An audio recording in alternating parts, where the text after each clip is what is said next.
region of the world has its own preconditions: geography, infrastructure, conventional and renewable sources, and demand sectors. Simultaneously, there is the urgency of a massive transition to and massive expansion of renewables throughout the diverse energy systems of our economies. How can we accelerate and adapt this process to achieve significant, lasting energy transition?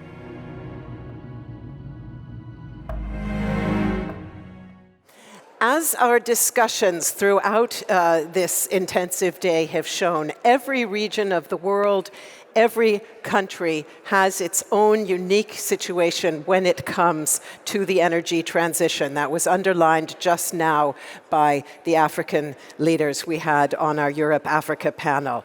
And that unique situation reflects its geography, its infrastructure, its workforce, its demand, as well as its own unique renewable potential. Which means, and we heard this very clearly this morning from Germany's foreign minister, one size does not fit all. And that, in fact, is the title of this final panel on day one of the Berlin Energy Transition Dialogue. If we are serious about massively upscaling the phase-out of fossil fuels and the phase-in of renewables, then approaches to the energy transition must be tailored to countries' unique needs. And in fact, from ever larger renewable power plants to thousands of decentralized private micro-generation facilities, there are many paths available to get to the goal. In this session, we will explore those potential paths in more detail, asking which political, financial, and social frameworks most effectively set the stage for boosting renewables deployment, what particular tools and measures can boost uptake across all sectors, from infrastructure and technology to distribution and demand management, how we ensure that the transition provides good jobs, including for workers coming from sectors like fossil fuels who may need retraining as their old sectors wind down. Those are our questions, and we have a fantastic panel with us to address them. And I will start to introduce them now, beginning here on my left with His Excellency Ibrahim Yakuba. He is Minister of Energy and Renewable Energy from the Republic of Niger. He previously served as Niger's Minister of Foreign Affairs. He will speak in French, and we do have translation available. However, it seems that the staff have taken away the headsets from many of the seats. If you would like a headset and you don't have one now, please go to the back of the room, and I believe you will find them either at the very back of the room or outside the doors. So please do get that, because we don't want you to miss a word of our discussions. Next to Minister Yakuba is His Excellency Parviz Shabazov. He is Minister of Energy of Azerbaijan. He has held high-level diplomatic posts in Germany and his own country, as well as at the OSCE. Welcome to you. Next up is Mika Obayashi. She is director at the Renewable Energy Institute, a Tokyo-based nonprofit think tank. Before joining it, she worked with the International Renewable Energy Agency, IRENA, as policy and project regional manager for Asia-Oceania. Next to her is seated Christopher Butzau. He is Director General of the Danish Energy Agency. He has extensive government experience in energy, utilities, and climate, and began his career at the Ministry of Finance. Welcome. It's a great pleasure to introduce Barbara Gregor. She is Chief Financial Officer at the globally active solar energy equipment supplier SMA Solar Technology, based here in Germany, and she previously held high-level management positions at ThyssenKrupp Materials Trading. Then, next to her is Yaakov Kobi Blitzstein. He is Director General of Israel's Ministry of Energy and Infrastructure. He has served in high-level positions in the Ministry of Transportation and the Ministry of Finance, and has extensive experience in infrastructure development and planning. And finally, on this very large and high-level panel, it's a pleasure to welcome Ramsey Montes Casadillo. He is Director of National Energy Policy and Strategy of the Ministry of Energy and Mines in Cuba, and he will speak to us in Spanish. And again, we have translation, but you'll need to find a headset. Before we launch our first round of discussion, I want to quickly ask everybody in the audience to vote on our poll for you.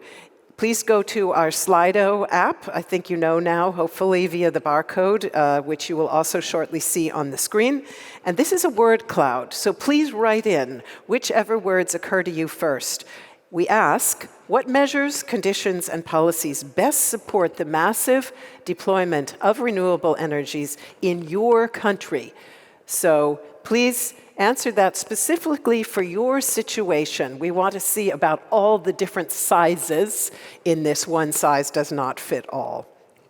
Now, let's start with a quick review of where your countries or companies stand right now when it comes to the energy transition and where you're heading in future. And please keep your answers, I'm going to say to 2.5 minutes in length because we're starting late here. So I'd be very grateful if you can be concise. And I'll start with you, Minister Yakuba, if I may. On average, just 20% of Niger's population has access to electricity. In rural areas, even less. Currently, 95% of your energy does come from fossil fuels. So energy access clearly is a central aim. And you also want to expand renewables. Are there trade-offs between those goals? And how do you plan to achieve both in the coming years, access and renewable expansion?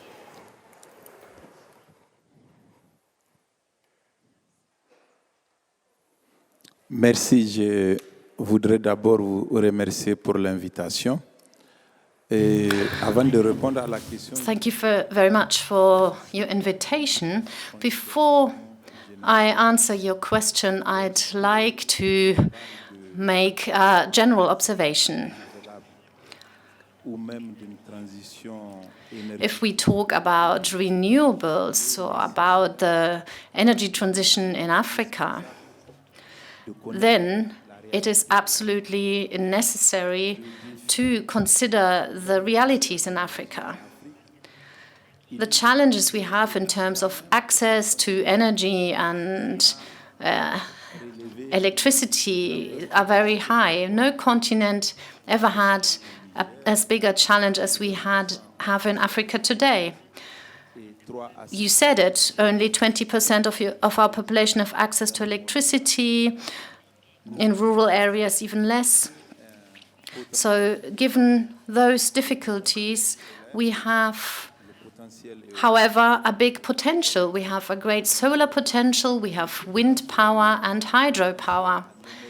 But in order to use this potential and make it available to everyone, several conditions must be met. First of all, financing. How can we find financing in order to accompany the deployment of renewables in our countries? The situation of our country and the capabilities of our partners are not sufficient. We have to introduce a financing system that fits the renewables. We plead to have a development bank for renewables. We need to have realistic conditions that are adapted to the renewable energies. We need a tax jurisdiction that matches that. Today, people are working on that outside of Africa, but to import that into Africa is very important. So how can we have zero tax in the renewable sector? That would be a condition. Another condition is that we require a system to reduce the risk of private companies in investments. Everyone knows about the need to invest in renewables, but if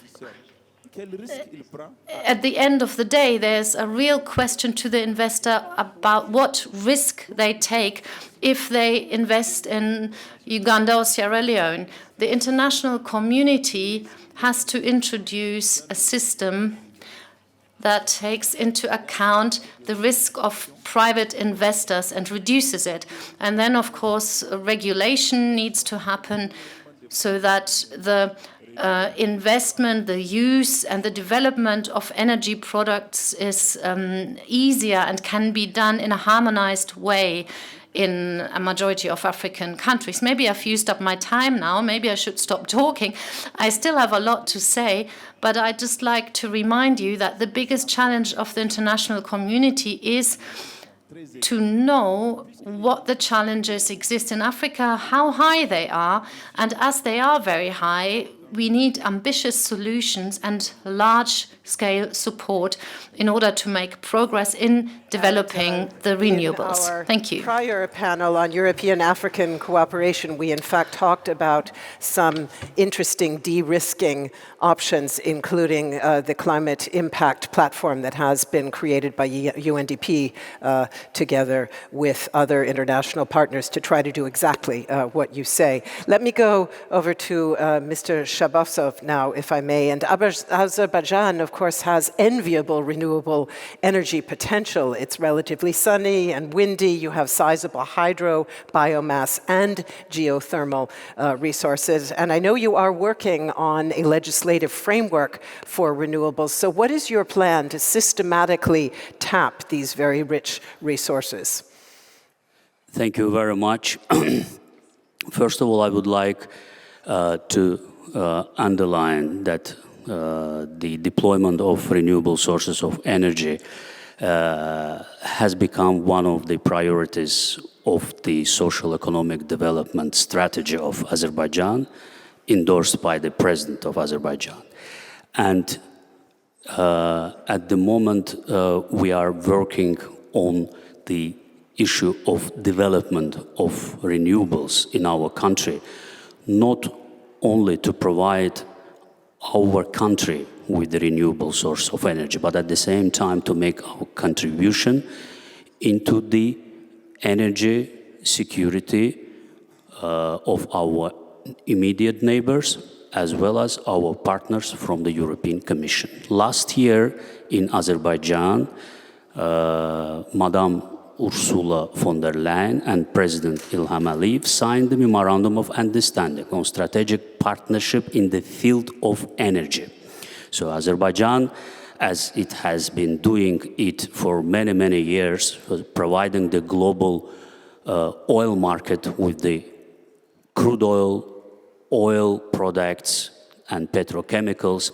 And then since 2 years, we have already started to provide the European energy market with the natural gas, and now we work with the European Commission to expand it to double the volume of natural gas delivered from Azerbaijan to the European Union, as we have been approached by our partners from Europe to increase these volumes as a result of the war between Russia and Ukraine and the overall energy crisis. So we are very strongly engaged in that endeavor. But at the same time, we, Azerbaijan, Georgia, Romania, Hungary, again with the participation of the President of the European Commission, Madame Ursula von der Leyen, signed last year in December in Bucharest 4 lateral agreement on the production and transmission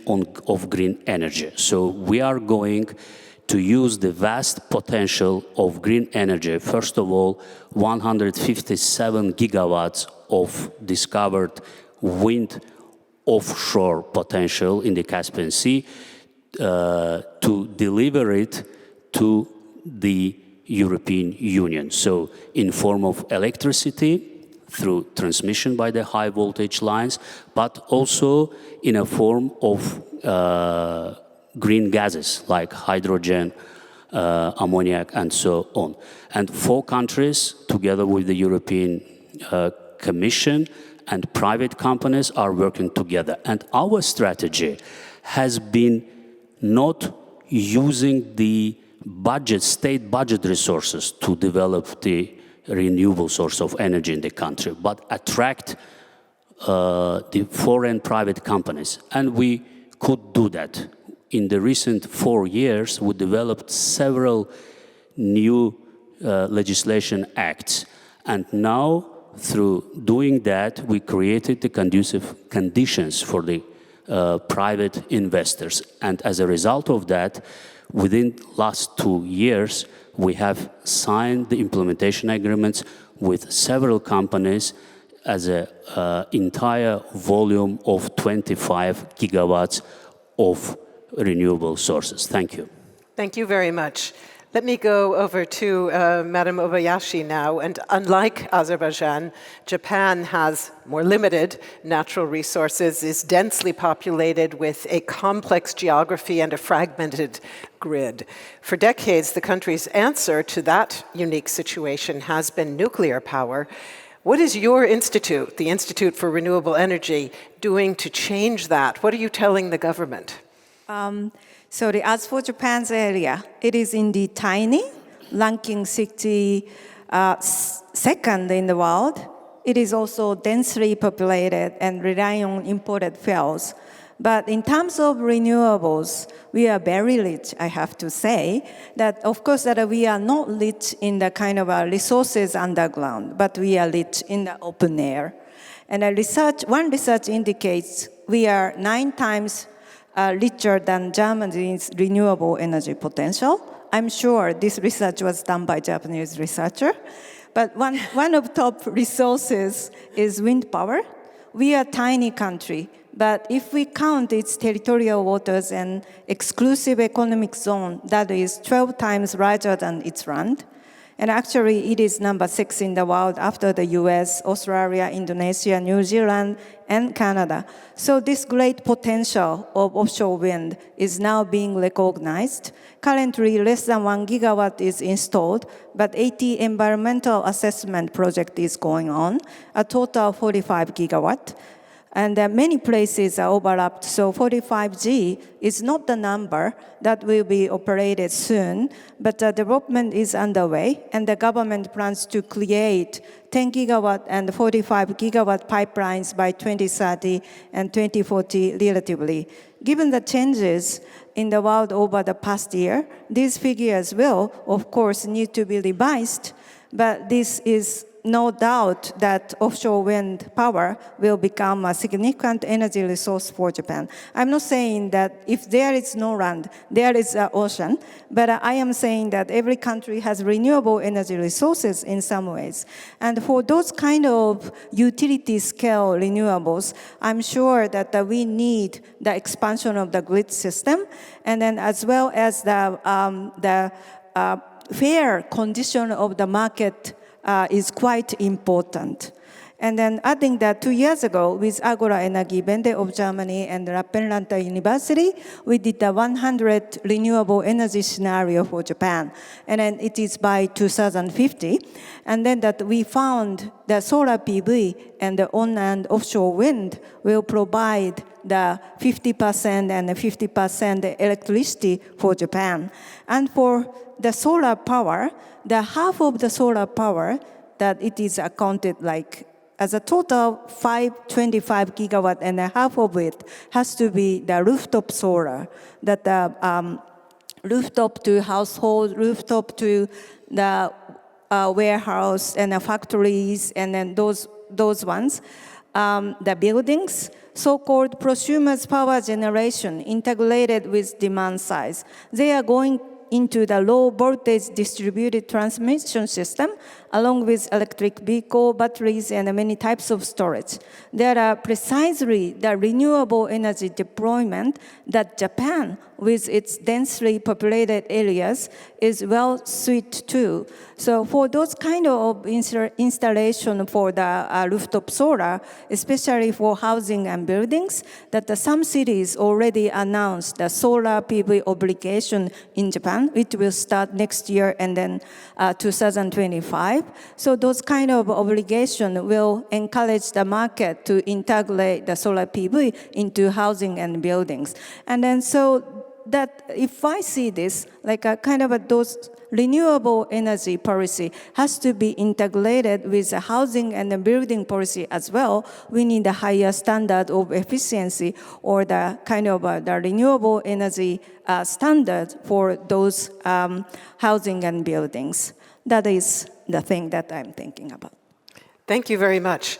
Let me go over now to Mr. Burzau for an European perspective, if I may. And this winter, of course, as we discussed this morning, has tested European energy systems through prices spiking, consumers' bills, also industries' bills for both heat and power skyrocketing.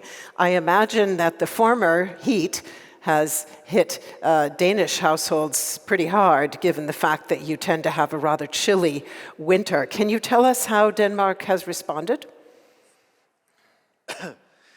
Yes, and first of all, I would say I really like the headline of this debate. One size does not fit all, but we should focus on how we can gain of each other's differences. And that's why we need to be interconnected to each other and have this kind of dialogue. But in a European perspective, also have a European market where we share our energy and where we are very well connected. If you look at Denmark, and especially the heating sector, we have gained of having a lot of district heating in our energy system. And district heating gives you the opportunity of shifting from one fuel to another if the price is going up. And if you ask a normal natural gas heated up household in Denmark, they would say that they have realized more than doubling the energy prices this winter. And if you ask the district heating customers, they have in average realized a raise of 18%. And that's underlined that the possibility of shifting from one fuel to another give you the resilience and the robustness of your energy system. And you can take this to the electricity sector as well, looking at the different kinds of electricity production. And that's where renewable is a no-brainer for Europe, because it gives you very cheap energy. And if we are connected, we will also have security of supply, even though it's not sunny or there's no wind. Thank you. Thank you very much. And I'll go right over to Ms. Gregor. And SMA's core business is the inverter, what you your company calls the brain of each solar power system. You sell that worldwide. SMA, in fact, has been in this business for 40 years, which is a long time in the solar industry. So share your experience, if you would, about the range of approaches to boosting renewable energy, because clearly you've seen a lot of different paths for getting to that goal. And do you wind up working with very different types and scales of solar installations, or is the inverter only suited to one particular use?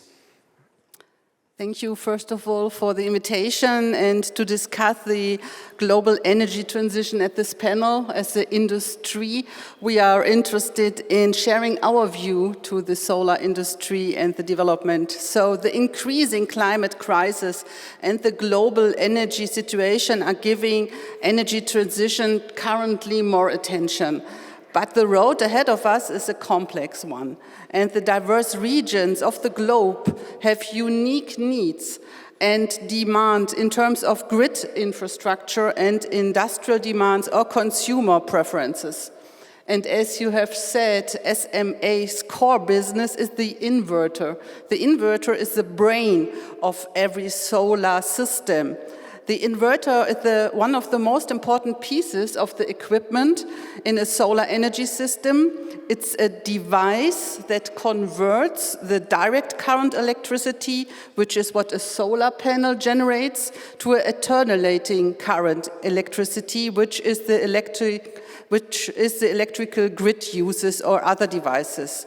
So the inverter converts or provides the power electronics between the modules and the electricity consumers. We at SMA have a wide range of inverters with very different power levels for manufacturers and applications for mobile and hydrogen, for example, ensuring that we have the necessary tools to meet a very different customer needs. And we have been pioneers of the solar industry because we started more than 40 years ago in Germany, and we survived very different decades of solar, renewable, and energy politics. Meanwhile, we have installed worldwide more than 120 gigawatts, and this in 190 countries, which means that we installed twice as much as the capacity installed in Germany in the last 20 years.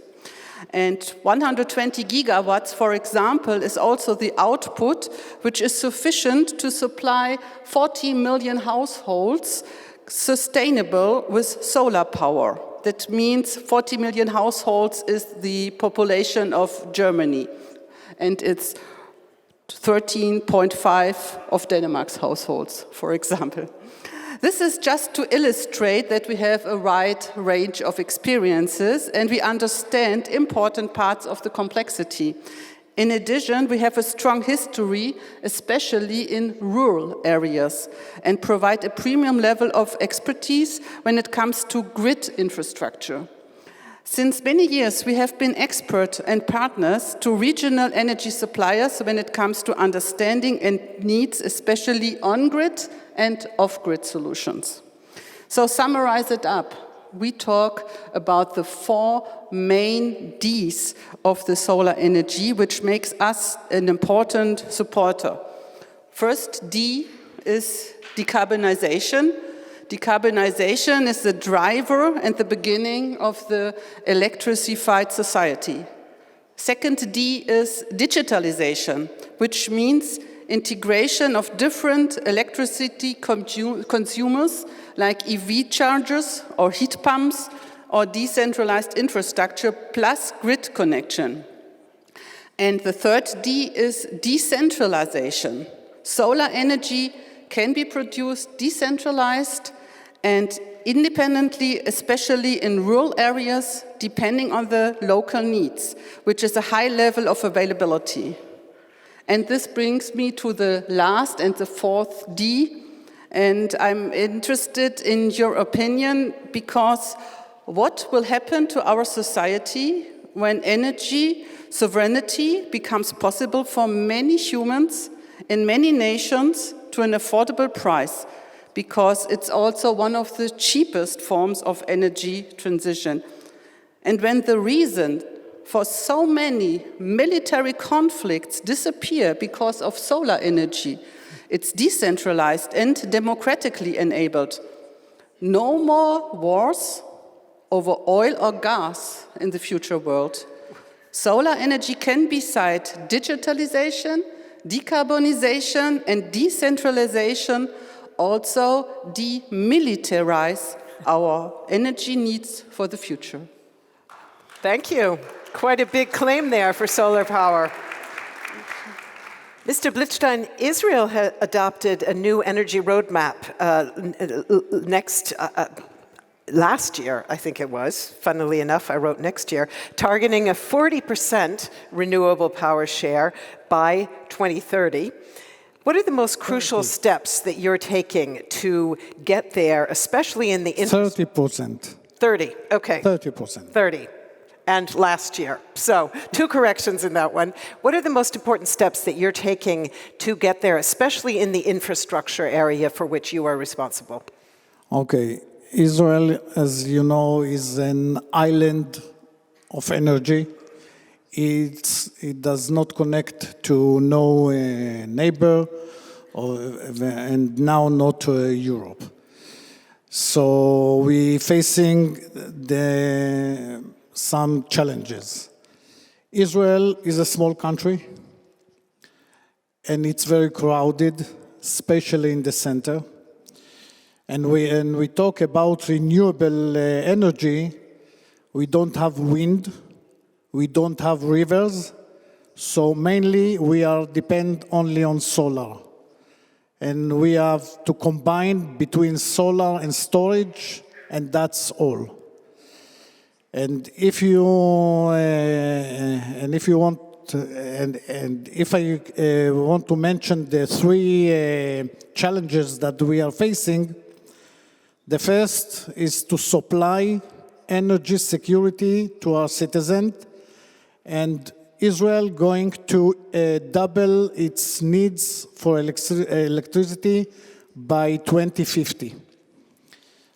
We have trouble with our grid, with our system, and this is our first challenge. The second is how to combine and how to integrate it between we and our neighbors.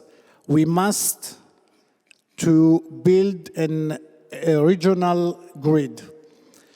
And the third challenge is to connect to Europe. When I say that, I want to mention that Israel have natural gas. And in the last few years, since the war in Ukraine, expecting from Israel to exporting more and more gas. And the fourth challenge is how we manage between the need to export gas and our domestic need in Israel.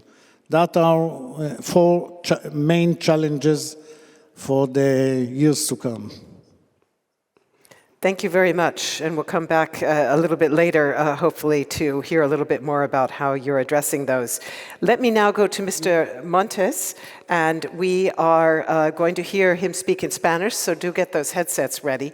Elsewhere, Mr. Montes, you have called accelerating the energy transition a matter of national security for Cuba.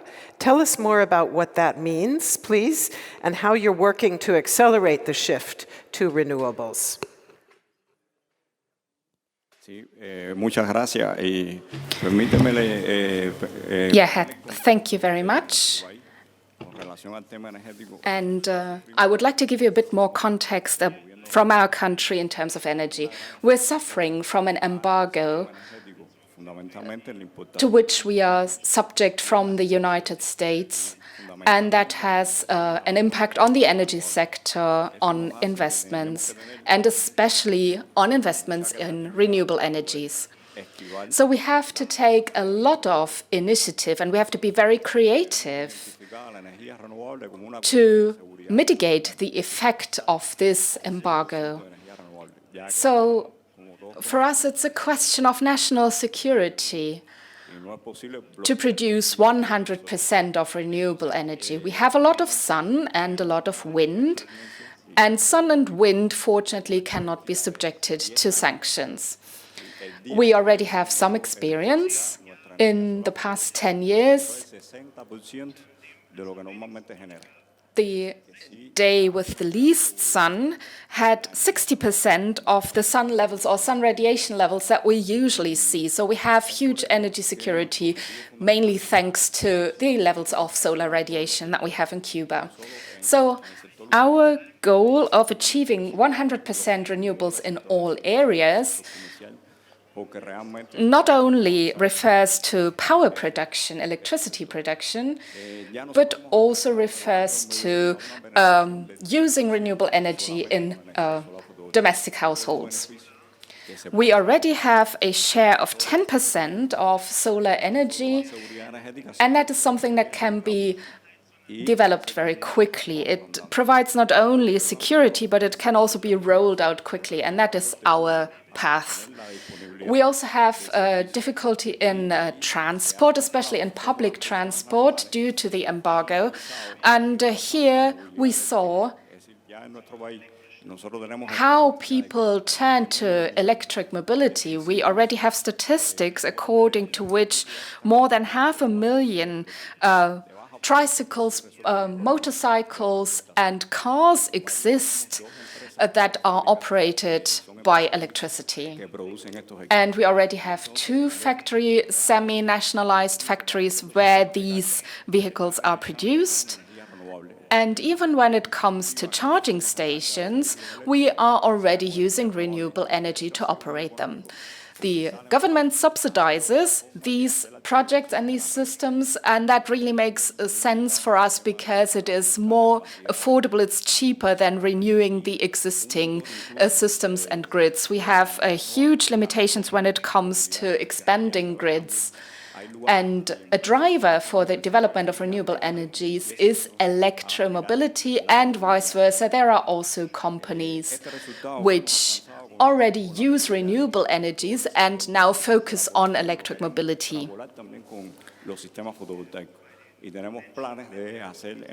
And what we have achieved in terms of mobility for people is something that we also want to transfer to solar energy. We want to use hybrid systems, battery-powered systems, which allow our population to enjoy more energy security. So we're trying to use tariff systems, pricing systems that incentivize people to use renewable energies despite our strongly subsidized energy tariffs. That is something that we cannot phase out just like that because that would lead to conflict.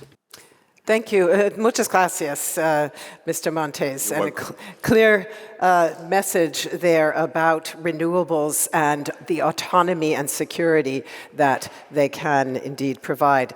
Let me now, in a second round of questions, with the request for very short answers, if you would, please, because our time is running down, ask all of you to talk a little bit more about the challenges that you face and how you are working to solve them. So if I may, I'll start with Minister Yakuba.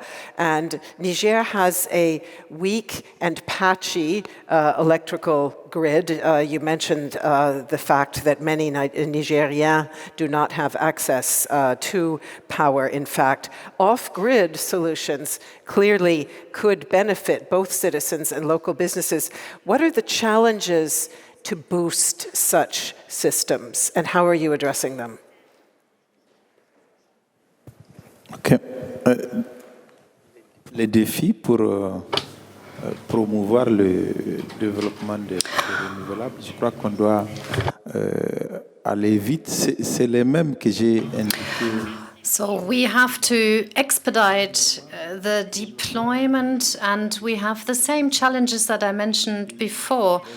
We need to have a decentralized system. Our country is very large, very broad, and we need a big system.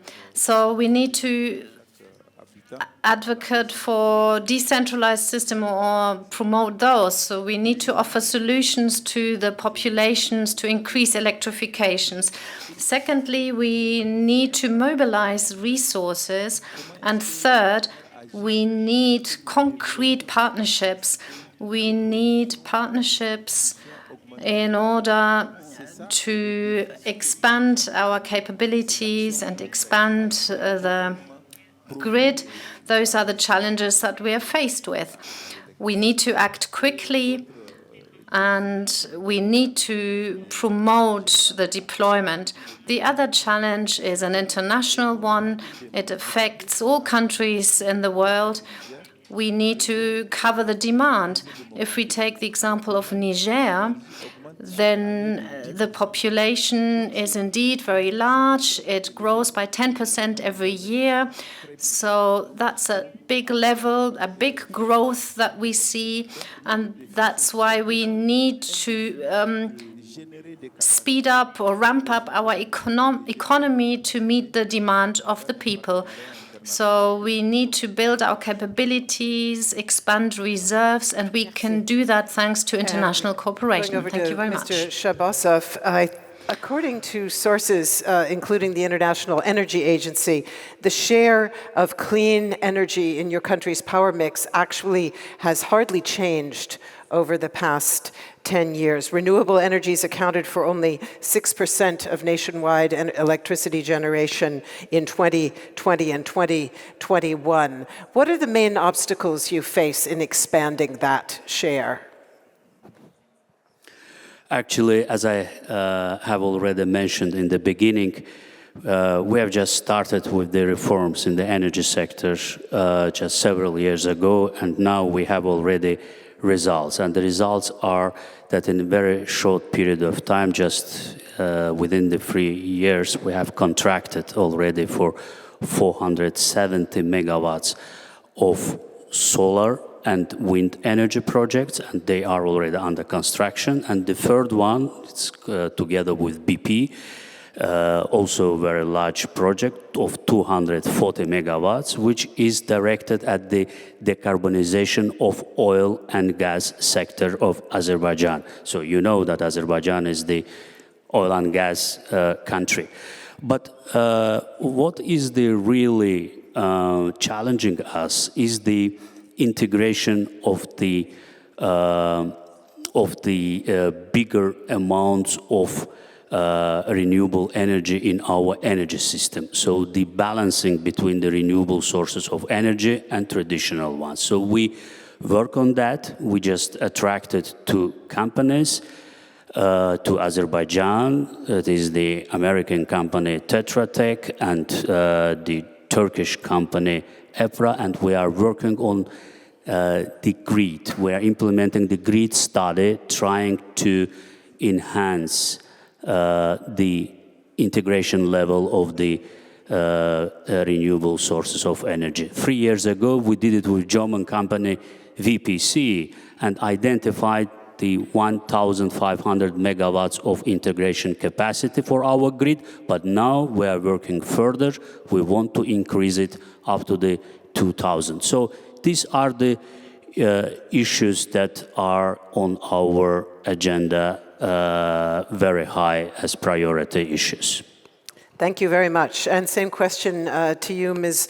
Obayashi, the main challenges that Japan needs to solve. And essentially what I'm asking is, are they more in the regulatory and market-shaping arena? Are they more about infrastructure and technology?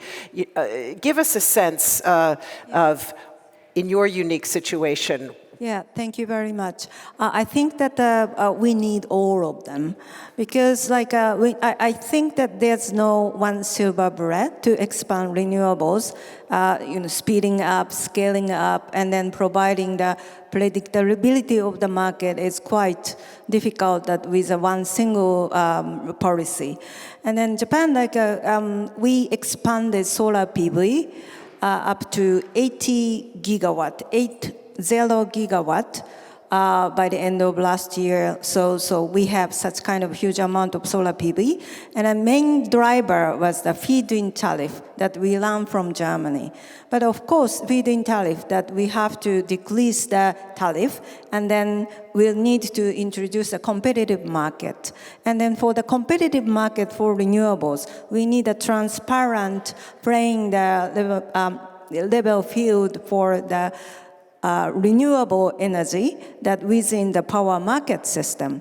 But actually in Japan that we are divided into the 9 large power market area. And then those power market area are not well connected physically and then also the management system. So I think that what Japan need is like a regional interconnection within Japan. Then we have to have the one single market at least, and then also transmission system has to be managed in a collaboration way with the those 9 different power market areas. So we need the kind of a continuous effort for reviewing the power market system that, as I said, that the 9 different areas that we have, basically the regional monopolies are still going on. So we have to introduce the transparent system in the power market, and then provide the fairness of the competition in the power market. And then that is a quite important thing that I believe. Thank you very much. And Mr. Butzo, you talked about Denmark's district heating system. What you didn't tell us about was the fact that the shift toward district heating occurred in response to a crisis, but it was a long ago crisis. It was the energy crisis of the 1970s, in fact. And it was quite a remarkable shift that you made at that time, transitioning away from fossil fuels to this much more flexible system whose advantages you described. Can you tell us whether or which lessons the rest of us could learn in this one-size-does-not-fit-all world from your own experience in dealing with that crisis and the challenges of that time? Yes, first of all, we have been on this journey for 40, 50 years. So we are well ahead of other European countries. First of all, district heating gives you the possibility of shifting from various kinds of fuels. It gives you security of supply. And if you ask the Danes today, all the Danes that have natural gas, what would you like? They would go for district heating. And when I listen to the debate in other European countries, I hear a lot of negative tones towards district heating, but actually I would say that come to Denmark and look at our experience. And of course there are a lot of don'ts, but many more does, and good examples of creating a sustainable energy system, district heating, with high security of supply. So, as I said in the beginning, we should learn from our differences, and also differences in time. Come to Denmark. Thank you. Thank you very much.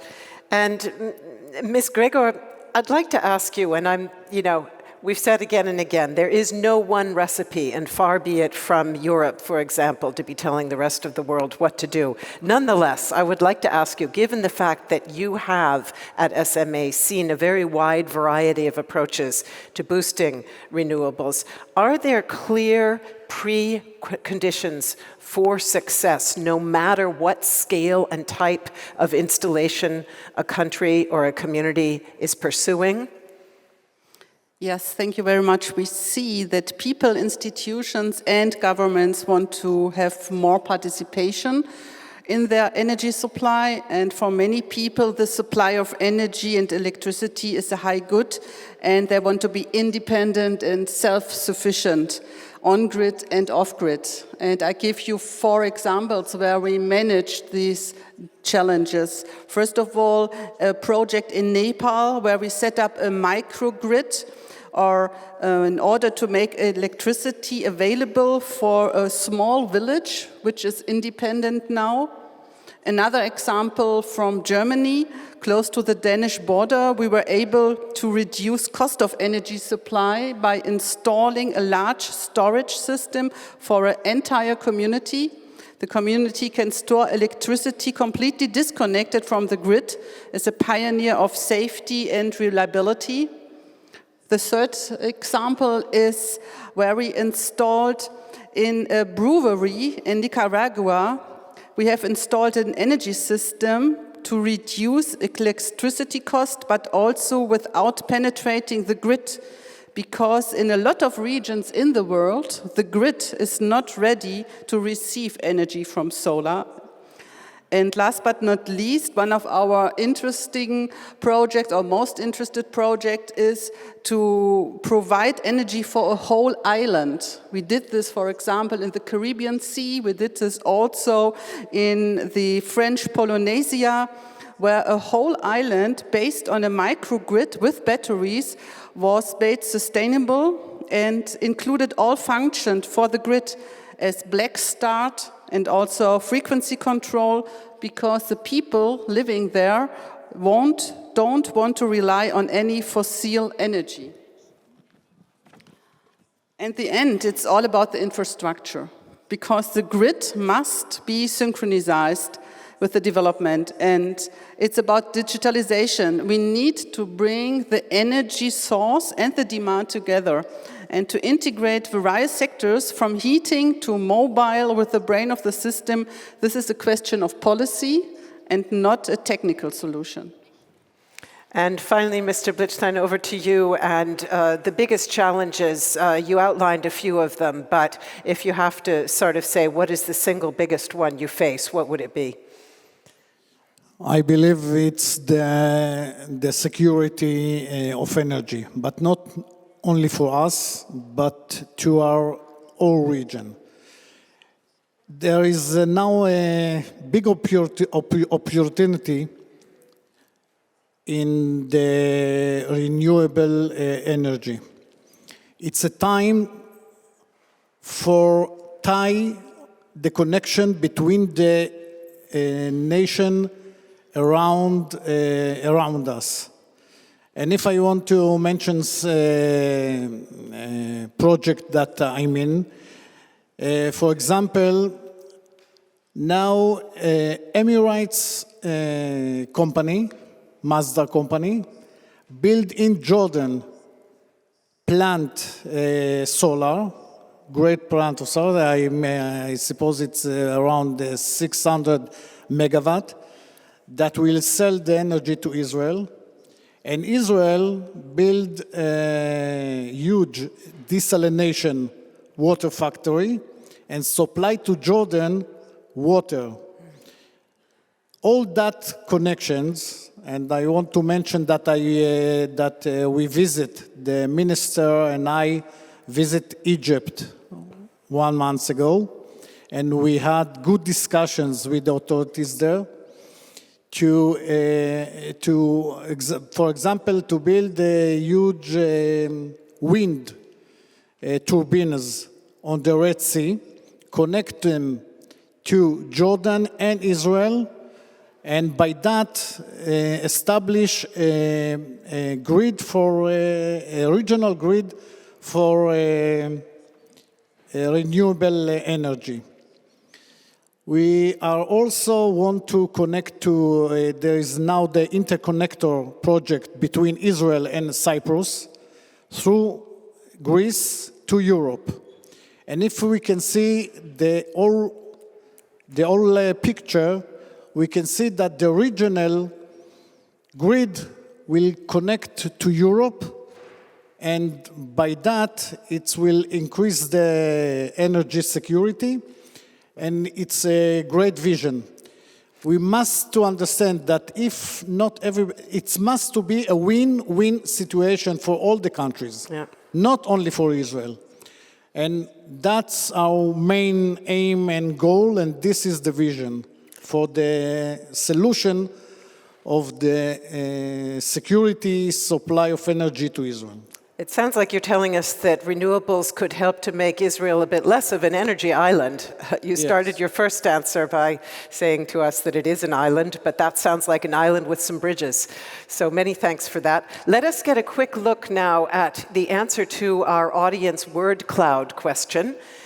If I can get our technical team to please put that up on the screen. So, we had asked, what measures, conditions, and policies best support the massive deployment of renewable energies in your country? And here, the biggest writing, feed-in tariffs, targets, reducing red tape, carbon tax, anti-corruption, education, PPAs, and auctions.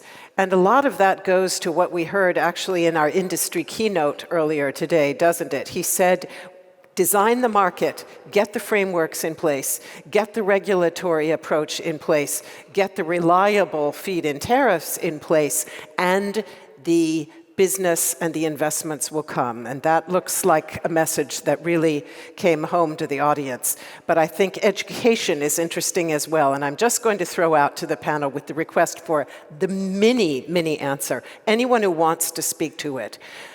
How do we make sure that this transition brings jobs? We talk about it a lot, social justice, just transition. It's all about jobs. A number of you have countries with burgeoning youth populations. So who wants to say a word about jobs? I can't ask everybody to do so. We don't have that much time.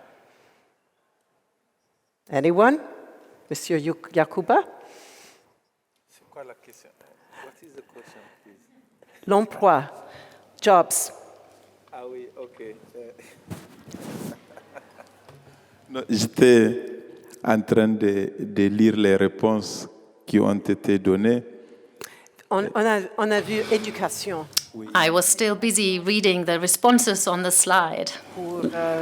Oui, l'éducation, c'est une double condition. C'est une condition pour avoir les compétences qui permettent.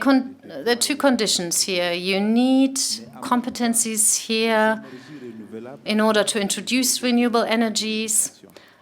At the same time, renewable energies need to help education and development. We have more than 15,000 schools that have no access to electricity. If you want to have good education, you need solar systems that can be deployed in distant rural areas. Let me finally say something that might not sound very diplomatic with regards to renewables. We know what we want. We have a huge potential. We master the technology. The only challenge that we have, the only real challenge, is the money. Give us the finance and the rest we can manage ourselves. That's what I wanted to say. A very strong message we heard in the Africa-Europe panel as well. Anybody else want to talk about energy and jobs? Please, Mr. Blitzstein. That'll be our last intervention then. I believe, as I said before, this is a time of opportunity. The new renewable energy is a great field for innovation, for research, for R&D. And if we make a good collaboration, not only inside our countries, but all countries together, will make a collaboration on those fields. And we didn't talk about hydrogen and etc. So it's a time of reforms. It's a time of, I don't want to say revolution, but it's almost there. And this is the time for R&D, research, mutual research, collaboration, and etc. And that will bring the jobs. That will bring the jobs. Thank you very much. Mr. Butzo, briefly, if you would. I see everybody wants to weigh in now, but we're just going to take a super short one from you and maybe an even shorter one from you. Please, Mr. Butzo. Thank you. Talking about jobs, I invited you all to Denmark just some minutes ago. Then I would invite you to the city of Esbjerg, a city next to the North Sea. And if you visited Esbjerg 40 years ago, it was an oil and gas city. Today, it's an offshore wind hub for the North Sea. And Danish shipping made some calculations 2 years ago, saying that 1 gigawatt offshore wind creates 14,000 full-time employees. So there's a lot of jobs in the green transition.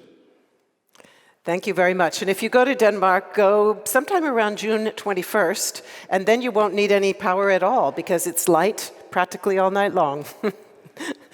Please. Yeah, of course, that a renewable will bring new jobs and a new economy. But at the same time, I think that the government's very strong, clear message is needed for the transition from conventional energies to renewables. And then the industry will join that movement, and then also the demand-side action will occur. So I think that that kind of clear message is needed for the transition. Ms. Gregor, and then you can have the last word. Ms. Gregor, please, briefly. Yeah, only one example from our company. We have a solar academy where we educate people our installers to be familiar with our technical device. And I can invite you to Kassel.